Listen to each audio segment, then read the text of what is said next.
Halo teman-teman semua, selamat datang di channel Tokunime. Di video kali ini saya akan membahas 8 karakter yang paling kuat di anime Tokyo Revengers. Tapi pada pembahasan video kali ini saya tidak akan memasukkan nama Takemichi. Karena seperti yang kita tahu, Takemichi itu main karakter. Jadi apapun masalahnya dia akan tetap dibekali oleh plot armor. Jadi ya dia akan selalu menang gitu. Oleh karena itu saya tidak memasukkan nama Takemichi. Sehingga di list kali ini saya akan memasukkan nama-nama karakter yang memang benar-benar kuat, tidak dibekali plot armor. Tanpa perlu basa-basi lagi, mari langsung saja kita membahasnya.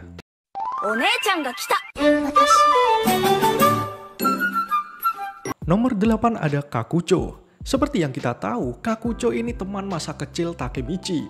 Tapi kemunculan pertamanya itu malah ada di arc Tenjiku, di mana ini konflik antara Toman melawan Tenjiku, Maiki melawan Ijana. Kekuatan Kakucho tidak perlu kita ragukan lagi. Dia adalah orang yang bisa mengalahkan petinggi-petinggi Tenjiku seorang diri.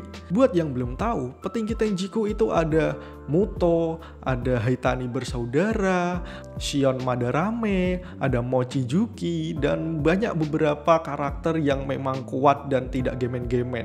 Itulah alasan kenapa Kakucho saya tempatkan pada nomor 8. Kemudian ada nomor 7 yaitu Waka dan juga Benkei. Ini saya jadikan satu karena mereka ini memang duo legendaris gitu.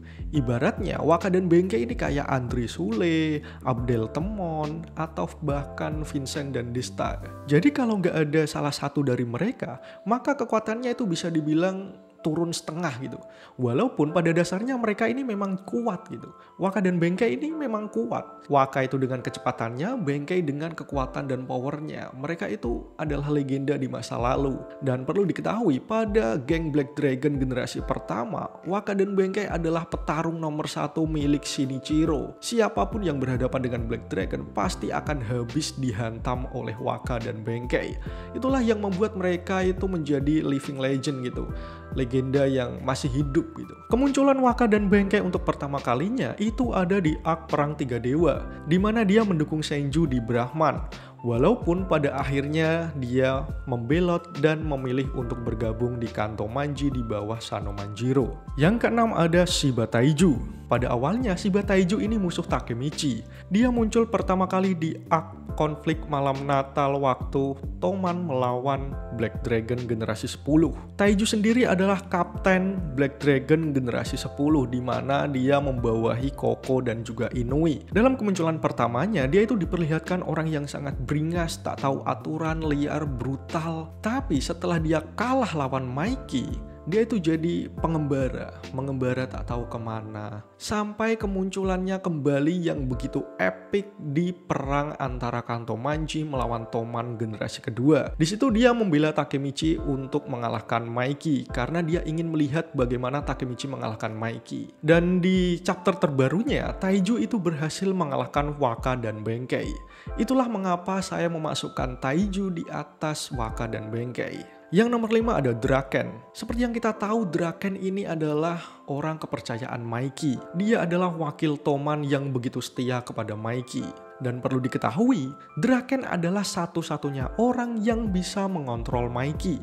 Pada arc konflik malam Natal, Draken itu berhasil mengalahkan ratusan anggota Black Dragon hanya dalam waktu yang singkat. Bahkan dia itu duduk santuy gitu di depan gereja nunggu Maiki sama Taiju selesai bertarung gitu. Nanti di season 2 pasti akan keren deh. Itu ada di season 2 nanti. Yang nomor 4 ada Kuwaragi Senju. Senju ini adalah ketua geng Brahman. Dia adalah salah satu dewa yang dianggap pada perang Tiga Dewa setelah Maiki dan Tyrannosaurus. Masa kecilnya Senju ini selalu bermain dengan Maiki karena kakaknya Takeomi itu adalah ahli perang Black Dragon generasi pertama, yang mana itu adalah generasinya Shinichiro. Jadi dia memiliki kedekatan dengan Maiki karena kakaknya itu adalah bawahan Shinichiro. Setelah generasi pertama Black Dragon itu dibubarkan, Senju itu berlatih bersama Waka dan Benkei. Oleh karena itu kekuatannya berasal dari mereka berdua. Namun kenapa saya menempatkannya di posisi yang lebih baik daripada Waka dan Benkei? Itu karena potensi Senju yang masih bisa digali. Kalau kita ingat, Waka dan Benkei ini sudah sepuh lah, udah tua, generasi tua gitu. Senju adalah generasi yang bisa mengalahkan Waka dan Benkei. Yang ketiga ada Izena Kurokawa. Izena Kurokawa adalah ketua Tenjiku. Dia adalah orang yang bisa mengimbangi kekuatan Maiki. Tidak main-main, dia itu adalah orang yang bisa mengimbangi tendangan dari langit Maiki. Jika kita melihat masa lalunya Izena Kurokawa, itu sebenarnya kasihan. Dia ini adalah orang yang masa lalunya suram. Dan Izena Kurokawa sendiri adalah orang yang menjadi panutan Kakucho. Sampai di detik-detik terakhirnya pun, Kakucho itu masih menganggap Izena Kurokawa adalah sahabat sejatinya. Kenapa saya menempatkannya di posisi 3? Karena semua petinggi Tenjiku itu tunduk kepadanya. Bahkan dia bisa membuat Muto mengkhianati Maiki di perang Tenjiku. Itulah yang membuat Izena Kurokawa begitu spesial. Walaupun pada akhirnya dia dibodohi oleh Kisaki Teta. Yang nomor 2 ada Tyrannosaurus. Dia muncul pertama kalinya pada arc Perang Tiga Dewa. Dia memimpin geng Rokuhara Tandai. Dan Tyrannosaurus adalah salah satu dari dewa yang ada di Perang Tiga Dewa. Setelah Maiki dan juga Kuwaragi Senju, Tyrannosaurus adalah orang yang bisa mengalahkan semua mantan petinggi Tenjiku dengan mudah.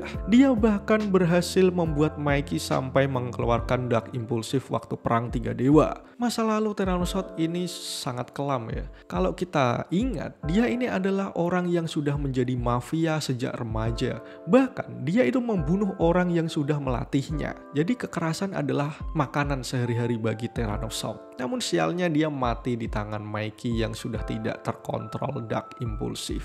Dan urutan yang pertama tentu saja adalah junjungan kita, Lord Maiki atau Sanomanjiro. Alasannya ya sudah tidak perlu saya jelaskan lah ya. Semua pertarungannya itu epic dan tidak ada yang berhasil mengalahkannya. Dia ini adalah raja dari segala raja. Mungkin itu saja pembahasan kali ini. Gimana menurut kalian? Kalau kalian mempunyai pendapat lain, tulis di kolom komentar di bawah. Terima kasih sudah menonton sampai akhir. Jangan lupa subscribe dan share video ini kalau kalian suka. Sampai jumpa di video selanjutnya. Dah.